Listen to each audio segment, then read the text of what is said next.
guys, it's Crystal. And today we're going to talk about why it's so hard for first time filmmakers to get started. God damn it, turn over. God damn you, come on! So, one of the things that really kind of holds you back when you're filming is just the feeling of being overwhelmed. There's so much going on. You're trying to do a film, especially if it's an indie film, you're probably going to be shorthanded when it comes to staff. So a lot of that weight is going to fall on your own shoulders. So a lot of times people buckle under the pressure. And then that just causes a ripple effect where just everything just kind of crumbles from that weight.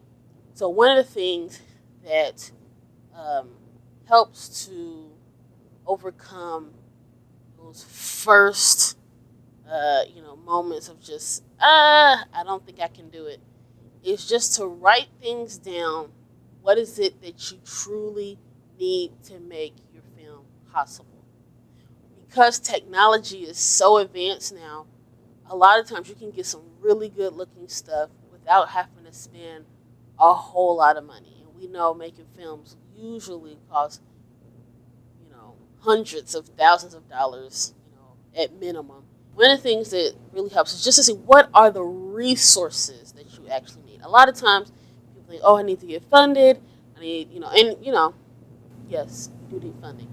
But sometimes when you start your first script and you think about what are the resources you actually need, you can write a film for what you already have. And that's one thing is to write a film that includes everything that you already have. Next thing to think about is locations. Where are you going to shoot this film? It could be in your house. One of the things that really helps to minimize that pressure when you're trying to do your film and it's all on your shoulders is to write something that only has a few locations.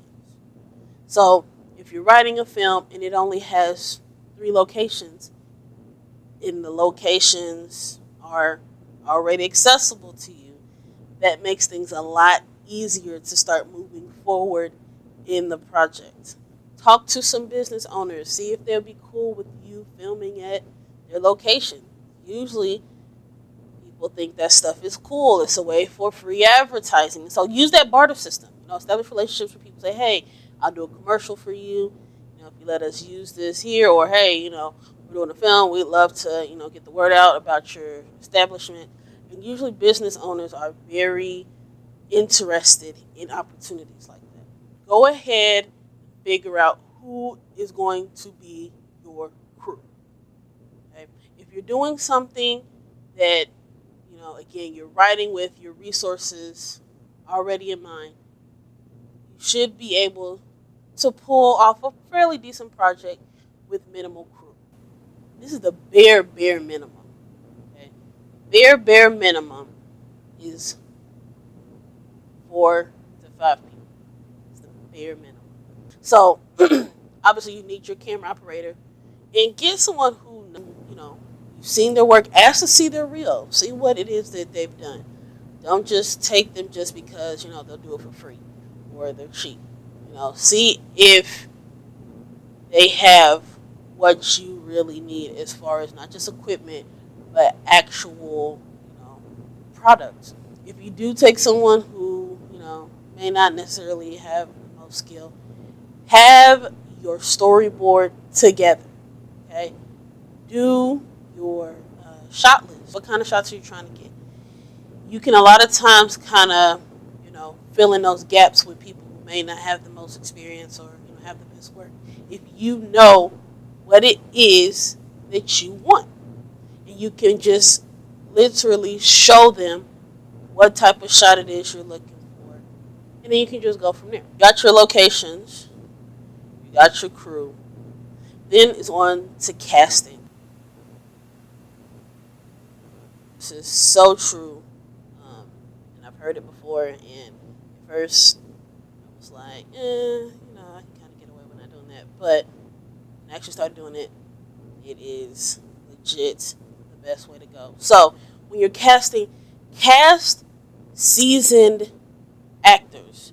People, they don't have to be, just like top of the line actors, but people who, when you audition them, you see that they are able to pull this thing off the way that you envision it. Not just having the look, but having the dedication and motivation to make sure they know their lines.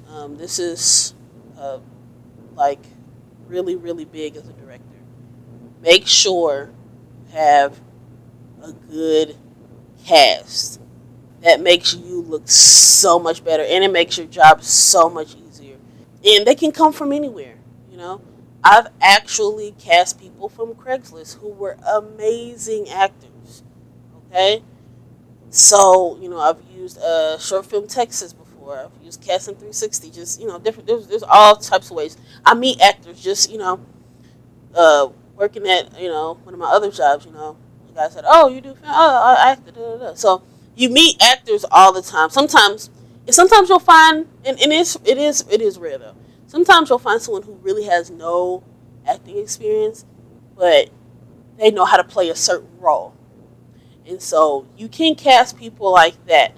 That's happened before too, where I actually met a guy at McDonald's who just had a very good voice. And I was like, oh. And then me and my casting director started talking to him. We auditioned him, and it was like, he didn't even know that he was a good actor until we put him in that particular role. So some people are just kind of, typecast type actors, and that's okay. They know what they play well, and they do it very well. So once you have those elements, the next thing to do is to actually start filming. But before you start filming, make sure your script is as good as it can be, okay?